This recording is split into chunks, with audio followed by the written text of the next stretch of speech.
Hey, sports card fans, it's John Wade Boggs fan. Hope you're all doing well. Leading up to the National, I was still buying some cards. In fact, when I returned, I had 3 cards waiting for me in the mail, all of them toward my 100 cards for $10,000 list. The card that I'm going to be showing off today is the 30th card that I've picked up off that list, the 1972 Topps Frank Robinson. So I'm going to turn the camera around, show off that card, as well as some of the other 1972 Topps cards that I have in my collection. So let's go check out the cards. And here it is. Picked up this copy in a PSA 5. Really like the overall centering, maybe a little off top to bottom, but doesn't bother me.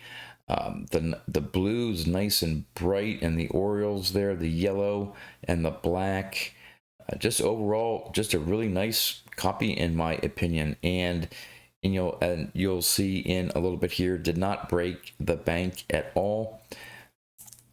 Back, nice and clean as well.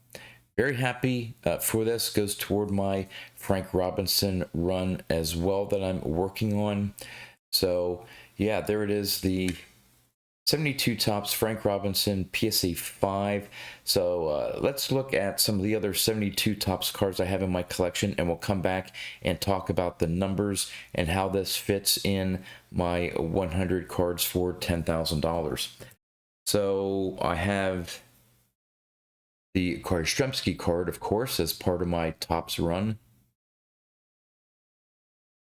I also have his in action.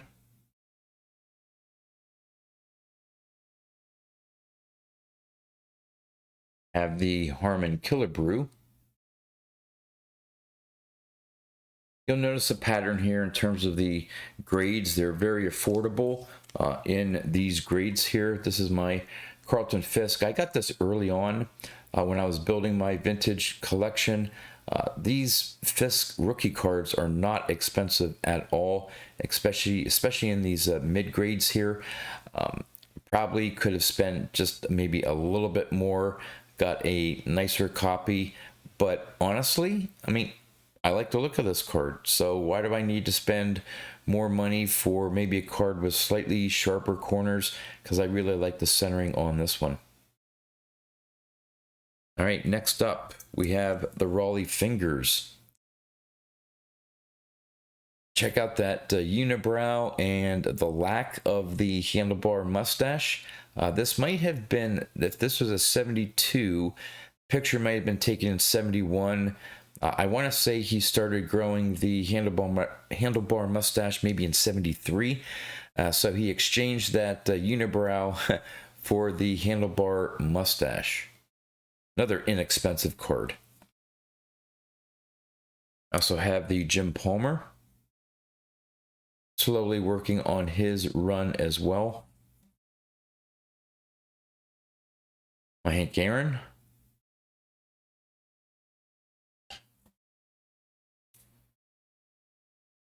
The Thurman Munson to go along with his run that I've completed. And finally, the Tom Seaver.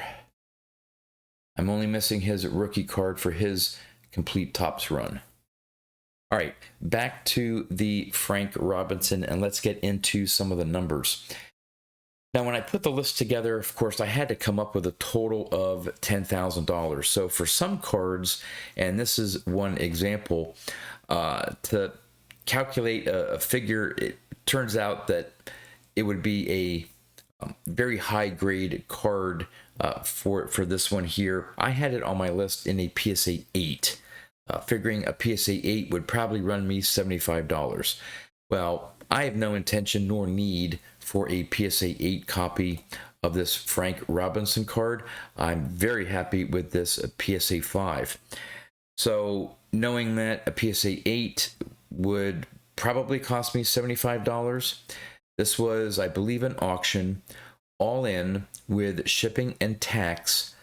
I'm only in for $20 on this. Almost the cost for grading if I go through the whole process with shipping and submitting and the cost of grading for PSA. So can't go wrong with that. Basically picking up this card for the cost of grading. Now, in a PSA 5, how did I do with $20 all in? Well, on the low end, the sale price without tax and shipping, low end, they're going for $9. I suspect ones that are off center. The average is $18, and on the high end, $21. So if you figure probably at least $5, I think it was, maybe for tax and shipping, that would put me in just for the cost of winning the bid at $15. I think I did fairly well. Again, when you're talking about these numbers, you know, whether you pay a few dollars here or there, more or less, doesn't really matter. But overall, within the PSA 5, I did well. So in total, now with the 30 cards that I have, I thought I would have to spend, or on the list, I would need to spend $2,700. To date, for those 30 cards, I've only spent $1,405, so I have saved $1,295 by not going after a specific number grade, but a card that, or cards that have nice eye appeal to me. So again, just goes to show that you don't need, to me, you don't need high grade examples when you can get a really nice card like this Frank Robinson in a PSA 5 for $20. And now I have a card again that goes toward my Frank Robinson card. So would love to know in the comments what you think about this Frank Robinson card, as well as some of the other 72 Topps cards I have in my collection. Maybe which one is your favorite. And with that, that's all I have for you. So until next time, thanks for watching.